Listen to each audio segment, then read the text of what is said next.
East Delhi बारिश से पहले ही नालों की करा रही है सफाई। दिल्ली सरकार से बड़े नालों की सफाई करने को कहा। निगम का प्रयास इस बार ना हो सड़कों पर जल भराव।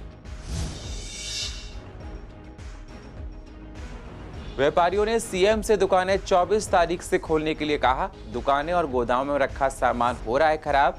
एहतियात के साथ दुकानें खोलने की इजाजत मिले।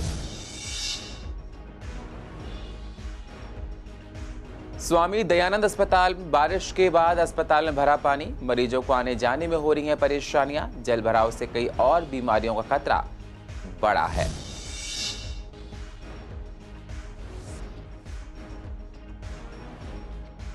चार्टर्ड बस के ड्राइवर और कंडक्टर ने दिल्ली सरकार से मांगी मदद।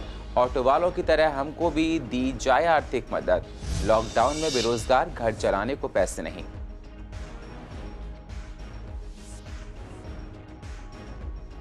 और डेंगू, मलेरिया और चिकनगुनिया को लेकर निगम सजग। बारिश के बाद नहीं करा सकते हैं फॉगिंग।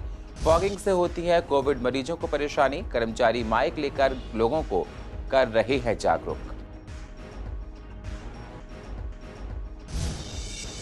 नमस्कार, स्वागत है आप सभी का सीसीएन में। मैं हूं आपके साथ सुनील चौहान। अब होते हैं रूबरू पूर्वी दिल्ली की अहम खबरों के साथ। दिल्ली में बारिश कल से हो रही है। मॉनसून भी दिल्ली में कुछ दिनों के बाद आ ही जाएगा।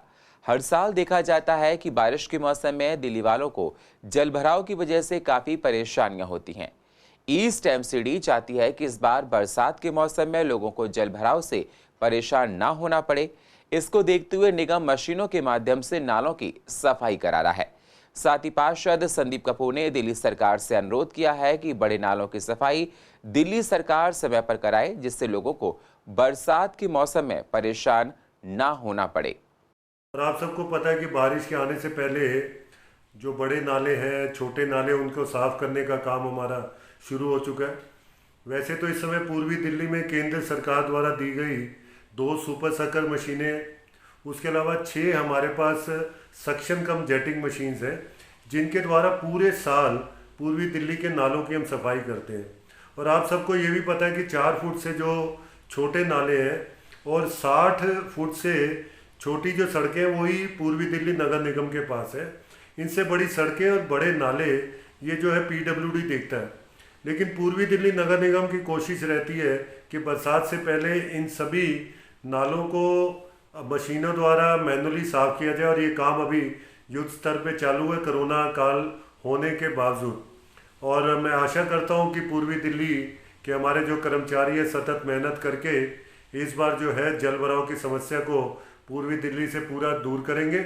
और साथ में मेरा दिल्ली सरकार के माननीय मुख्यमंत्री जी से निवेदन है, क्योंकि निगम के छोटे नाले बड़े नालों के अंदर जो पीडब्ल्यूडी और फ्लड एंड इरिगेशन डिपार्टमेंट देखता है, मेरा उनसे निवेदन है कि इन दोनों डिपार्टमेंट को भी चुस्त कर दें और जो बड़े नाले हैं वो मशीनों द्वारा सफाई करवाना है और वहाँ से सिल्ट निकाल कर और वहाँ से भिजवाने का समुचित प्रबंध करें। सब लोग अपना काम बड़ी मुस्तैदी से कर रहे हैं। ऐसे में जो मेरे वहाँ डिशूज कैनाल पे जो नाला है उसको हमारे निर्माण विभाग ने जेसीबी के थ्रू पूरा साफ किया। पहले पूरे नाले को क्लीन करा, उसके बाद जो नाला का गाद जो सड़क पे गिरी हुई थी उसको 2-3 दिन में कल उठा लिया है। जिसको उस गाद को उठाने में मेरे निगम के मेरे पर्यावरण सहायक भी ने भी काफ़ी हेल्प करी है। दोनों टीम ने मिलकर उस नाले को साफ करके उस गाद को उठा दिया है, और ताकि जो आने वाले बरसात के दिन हैं एरिया में पानी का भराव ना हो और पानी स्मूथली निकल जाए। तो इसलिए मैं अपने सभी एमसीडी के अपने सभी भाइयों को बहुत बहुत धन्यवाद देना चाहती हूँ कि आप लोगों ने बड़ी मुस्तैदी से काम किया है। और आपसे पुनः एक प्रार्थना भी करना चाहती हूँ कि आप लोग मास्क पहनिए। पूर्वी दिल्ली नगर निगम के महापौर निर्मल जैन ने पूर्वी निगम क्षेत्र में सफाई व्यवस्था को लेकर एक बैठक बुलाई है, जिसके अंतर्गत स्थायी समिति के अध्यक्ष सतपाल सिंह, नेता सदन प्रवेश शर्मा, पर्यावरण प्रबंधन समिति के अध्यक्ष बीर सिंह पवार, प्रमुख अभियंता विजय प्रकाश सहित अन्य वरिष्ठ निगम अधिकारी और मेट्रो वेस्ट कंपनी के अधिकारी भी मौजूद थे।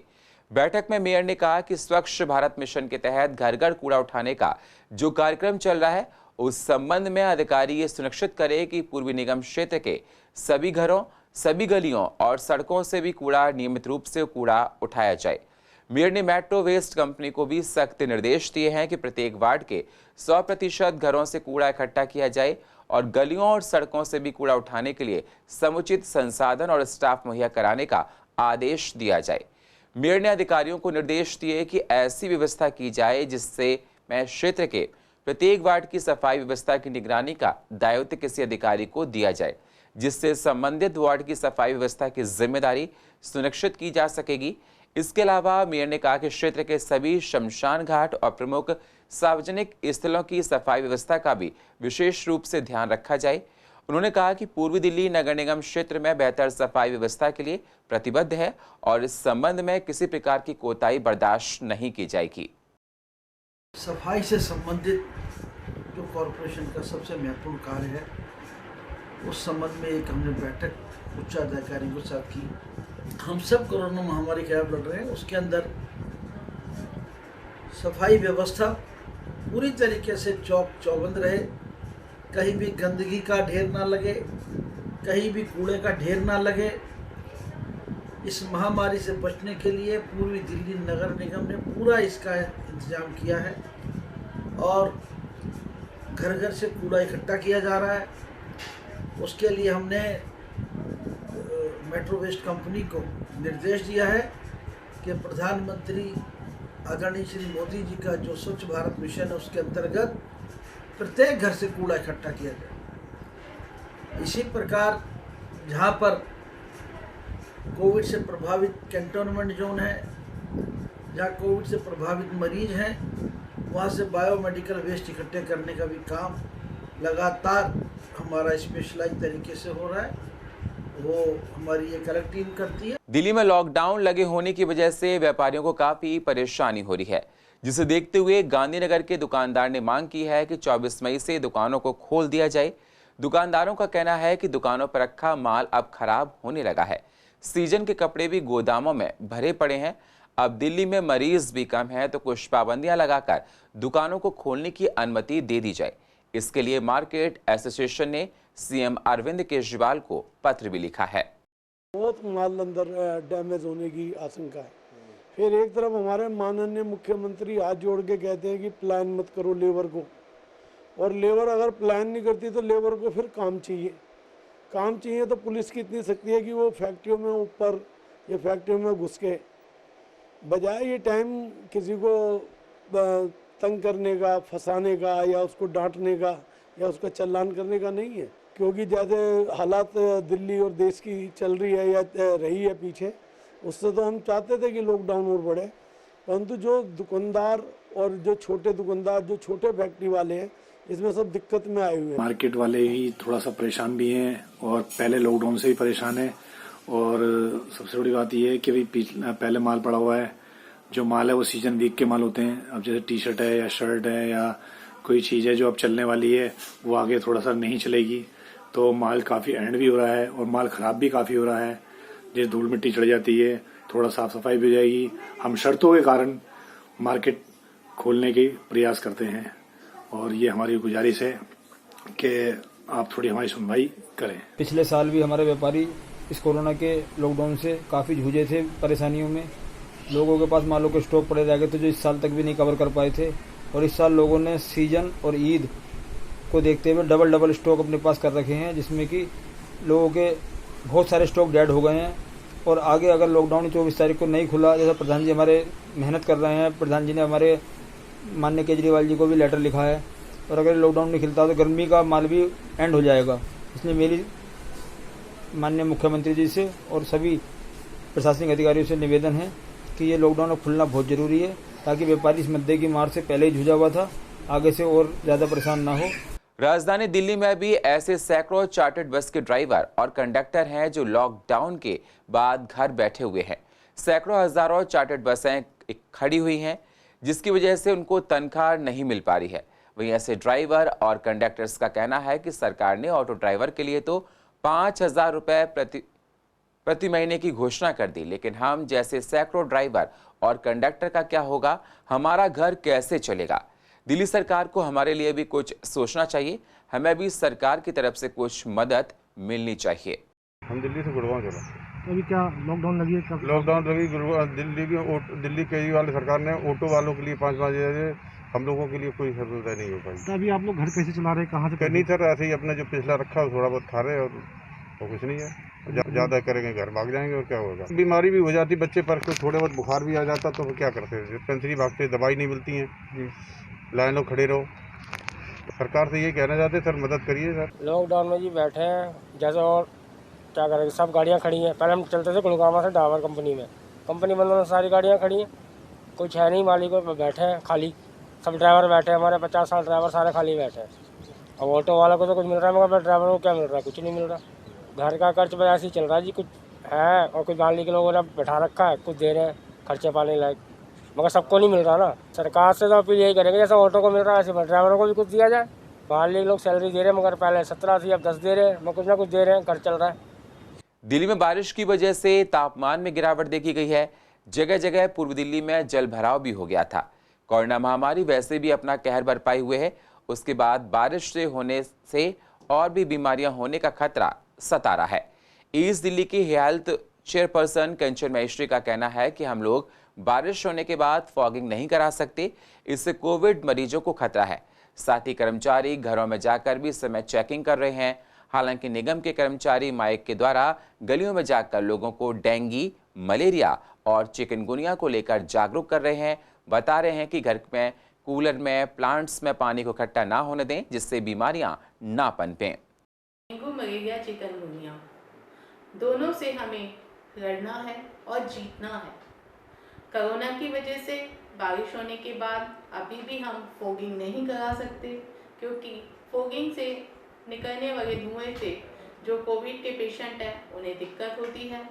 दूसरा, कोरोना महामारी इतनी ज़्यादा फैली हुई है कि हमारे डीबीसी कर्मचारी घरों में जाकर चेक भी नहीं कर पा रहे हैं, परंतु इसके बावजूद भी एडीएमसी अपने काम में तत्पर है। हमारे जितने भी कर्मचारी हैं, ऑफिसर हैं, वो जानते थे ये सब समस्या हमें फेस करनी पड़ सकती हैं, तो उन्होंने इंटर सेक्टर मीटिंग पहले ही बुला ली थी। सारे स्कूल टीचर्स को हमने अवेयर किया। इसके साथ साथ जितनी भी हमारी बड़ी कंपनियां, संस्थाएं यहाँ पे काम कर रही हैं, उन सभी के साथ एक इंटर सेक्टर मीटिंग बुलाई गई, जिसमें उन्हें बताया गया कि किस तरह से हम कोविड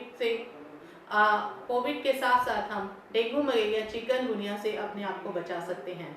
हमारे मलेरिया के जितने भी कर्मचारी हैं वो सभी अपनी अपनी गलियों में जा रहे हैं, माइक लेके लोगों को अवेयर कर रहे हैं कि आप अपना कूलर चेक कीजिए, आप अपनी टंकी चेक कीजिए, आप अपने जो पौधे लगा रखे हैं उसमें पानी ना इकट्ठा होने दें।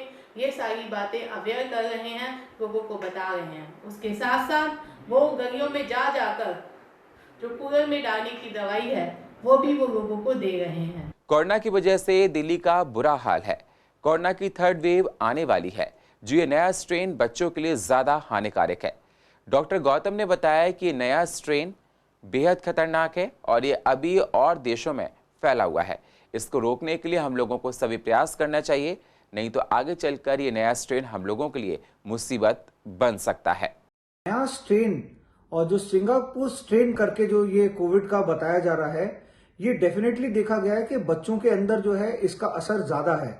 बच्चों के जो एस रिसेप्टर्स होते हैं उनसे बाइंडिंग एफिनिटी जो है इस स्ट्रेन की ज्यादा है, तभी कहीं ना कहीं सिंगापुर में जो है बच्चों पे इफेक्ट इसका ज्यादा आया है।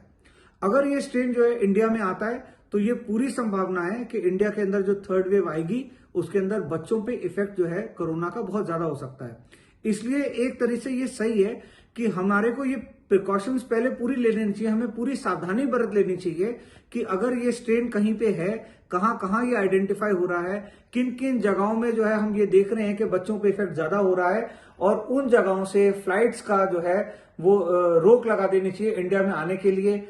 उन जगहों से जो भी लोग होके आ रहे हैं 1 महीने 1.5 महीने के भीतर, चाहे वो कोई दूसरी जगह से भी घूम के आ रहे हों, उनको क्वारंटीन किया जाए, उनकी जो है पूरी तरह से जो है वो सुनिश्चित कर लिया जाए कि उनके अंदर कोरोना का कोई स्ट्रेन नहीं है या वो कैरियर्स नहीं है, उनको आइसोलेट किया जाए, उसके बाद ही उनको जो है वो इंडिया के अंदर आने की इजाजत दी जाए। तो इस तरह के कुछ कदम उठाने से ये संभव है कि कुछ हद तक हम इस चीज को टाल सके और इस चीज को हम जो है वो रोक सके इंडिया में आने के लिए। दिल्ली में कल से हो रही बारिश की वजह से जगह जगह जलभराव देखने को मिला है। पूर्व दिल्ली के स्वामी दयानंद अस्पताल में बारिश का पानी भरने से मरीजों को आने जाने में परेशानियां हो रही है। तीमारदारों को पानी में घुसकर ही मरीजों के पास आना पड़ रहा है। अस्पताल में चेकिंग कराने के लिए आ रहे हैं, टेस्ट कराने आ रहे हैं, दवाई लेने आ रहे हैं। बारिश का पानी भर गया है, जिसमें बारिश के पानी में होकर इनको आना पड़ रहा है, जिससे और भी बीमारियां होने का खतरा सता रहा है।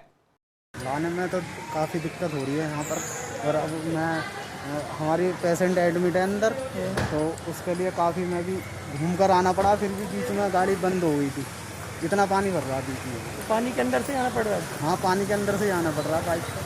पूरी रात से भर रहा है। अच्छा, पूरी रात बारिश हो रही है पढ़ते पढ़ते। तो कितनी दिक्कत आ रही है मरीजों को लाने में? भाई बहुत दिक्कत हो रही है, कैसे आने जाने में बहुत दिक्कत हो रही है।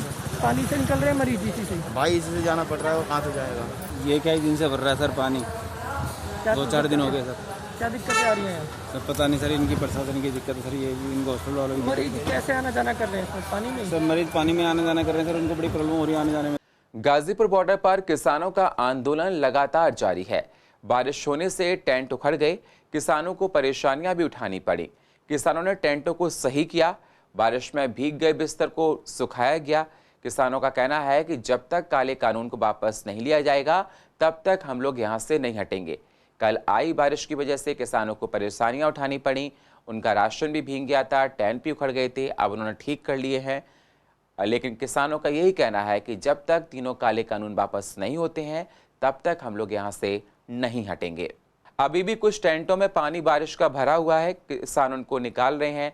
उनके बिस्तर भीग गए थे, रात को सोने में परेशानी हुई थी, सुखाया गया। अभी भी जल भराव कुछ टेंटों में बना हुआ है। किसानों का आंदोलन अभी भी जारी है और कानून वापसी की मांग को लेकर किसान दिल्ली की कई सीमाओं पर अभी भी मौजूद है। अगर बात करें बीते दिन की, तो बीते दिन तेज़ हवाओं के साथ तेज़ बारिश भी होती रही। ऐसे में कैसे पूरा दिन किसानों ने दिल्ली की सीमाओं पर बिताया, क्या क्या परेशानियां हुई, इसी में ज़्यादा बात करने के लिए हमारे साथ मौजूद हैं अध्यक्ष जी, उन्हीं से हम बात करते हैं। परेशानी तो बहुत आई, पूरे दिन ही लगे रहे। कभी कहीं से जो है लीक हो गया, कभी कहीं से हो गया। टेंट लगे हुए हैं, पन्नी हैं, फट भी जाती हैं। लेकिन किसान हरासमेंट नहीं है। पूरे दिन अपने बुजुर्ग, हमारे 80-80, 90-90 साल के बुजुर्ग यहाँ धरने पे हैं, वो खुद हमें बताते रहे, आदेश करते रहे कि इस तरह से करो, ये पन्नी इधर से घुमाओ, ये ऐसे करो। पूरे दिन संघर्ष करते रहे और सब खुश रहे। से मदद ले के आपस में पूरी रात काटी और पूरे दिन पूरी रात संघर्ष करते रहे, ऐसे ही जो है। लेकिन किसी भी किसान के चेहरे पे हरासमेंट नहीं है, सब खुश नज़र आएंगे आपको। क्यों धरना हमने पता है कि हमें जारी रखना है, किस तरह से चलाना है, और इसका लंबा समय है ये भी हमें पता लग रहा है। और पन्नी वगैरह टेंटों का इंतजाम और कर रहे हैं, उसके लिए भी व्यवस्था की जा रही है। आज का 1-2 गाड़ी आने की भी उम्मीद है, तो उसकी सारी व्यवस्थाएं करेंगे। खाने पीने की दिक्कत भी किसी तरह की नहीं आ रही है, उसके लिए भी हमने कहीं टीन डाली जा रही है, कहीं टेंट पन्नी लगाई जा रही है, मतलब हर व्यवस्था कर रहे हैं। किसी भी तरह से अपने बुजुर्गों को या किसानों को दिक्कत नहीं आने देंगे। मौसम ख़राब हुआ, बारिश हुई, तो ये तो कुदरत की वो है, कभी भी बारिश हो सकती है। हमारा जो किसान है हमेशा पानी में, बरसात में काम करता रहता है। अब इसमें जैसे पॉलीथीन वगैरह कहीं पे लूज थी, तो वहाँ पानी भरने के कारण वो रिसाव हो रहा था, तो उनको टाइट किया गया। जहाँ ज़रूरत थी वहाँ नई पन्नियाँ लगाई गई, तो लोगों ने मिलके पूरा सहयोग किया। मौसम लगा के बिगड़ रहा है, तो उस हिसाब से हमने राशन को रख दिया। जैसे इसी टेंट को लेके चलें तो यहाँ एक नाली है पास में ही, तो जिससे कि पूरे उसका ड्रेन का पानी उधर साइड से निकलता है, तो वहाँ जो राशन वगैरह या कुछ इस तरह का रखा हुआ था उसे वहाँ से हटा के डिवाइडर पे रख दिया। कल इधर जोर से बारिश के वजह से ना ये पूरा इधर देखिए निशान पड़ा है, इतने तक पूरा पानी भर गया था। तो अंदर भी देखिए पूरा हम बेड के ऊपर तिरपाल रख के सोए थे, थोड़ा मुश्किल हुआ था। ये सुखा रहे थे धूप में, तो पूरा गीला है ना, तो इसलिए धूप में सुखा रहे थे। रात को सोए नहीं हम, पूरा भीग के बैठे थे हम रात भर। तो इसको ठीक से बनाएंगे और अच्छा बनाएंगे ताकि बारिश से भीगे नहीं। तो टेंटों में पानी आना शुरू हो गया था, तो सभी चीज़ों को लेकर, जैसे पन्नी हो गई, बोरे हो गए, इन सभी को लेकर टेंटों को ढक दिया गया और पानी भी जमा हो गया था। सभी ने मिलकर टेंटों में से पानी निकाल दिया। कैमरा पर्सन ललित कुमार के साथ कुणाल शर्मा, CCN न्यूज़ दिल्ली। पूर्व दिल्ली के शादरा के केंद्रीय विद्यालय पिछले 2 साल से लॉकडाउन की वजह से अधूरा बनकर रह गया है और पूरा निर्माण नहीं हो पाया है। स्कूल का निर्माण अधर में लटक गया है। इलाके के लोग चाहते हैं कि जल्द से जल्द ये स्कूल बनकर तैयार हो, जिससे इलाके के लोगों को अच्छी शिक्षा मिल सके। केंद्रीय विद्यालय में अच्छी शिक्षा मिलती है। जैसे ही लॉकडाउन खुलेगा, स्थिति सामान्य होगी, फिर से स्कूल बनना तैयार हो जाएगा और बच्चों को फिर से यहाँ पर अच्छी शिक्षा मिलनी शुरू हो जाएगी। इसे 2 साल से भी ज़्यादा हो गए बनते हुए को, तो बस लगाओ जो खुदाई पुदाई हो रही थी तो 3 साल की करीब लगा लो। तो अब ये जो लॉकडाउन लगा ना, इससे काम बंद होया पड़ा इसका। जैसे तैयार हो जाए जल्दी सी बन के तो बच्चों को आसानी हो, बेचारे दूर दूर पढ़ने जाते हैं, यही होता जी। बाहर से यूँ ताला लगा रखा है कि लॉकडाउन की वजह से अंदर आदमी ना जाए। ये मेरे ख्याल से ज़्यादा से ज़्यादा साल के अंदर हो सकता है। अगर लॉकडाउन खुल जाए तो इसी साल में ही तैयार ना हो जाए। बच्चे दाखिल होंगे, पढ़ेंगे, लिखेंगे आए, और फिर इसमें कोई प्राइवेट आदमी सीनियर मतलब ऐसे छोटे हैं, उसमें भी इनको मौका दिया गया है कुछ। और पूर्व दिल्ली की अधिक जानकारी के लिए आप YouTube पर जाकर CCNN को सब्सक्राइब करें और फ्रेश अपडेट लेते रहें। और फिलहाल पूर्व दिल्ली खास में इतना ही। बाकी खबरों के लिए आप बने रहिए CCN के साथ। तब तक के लिए नमस्कार।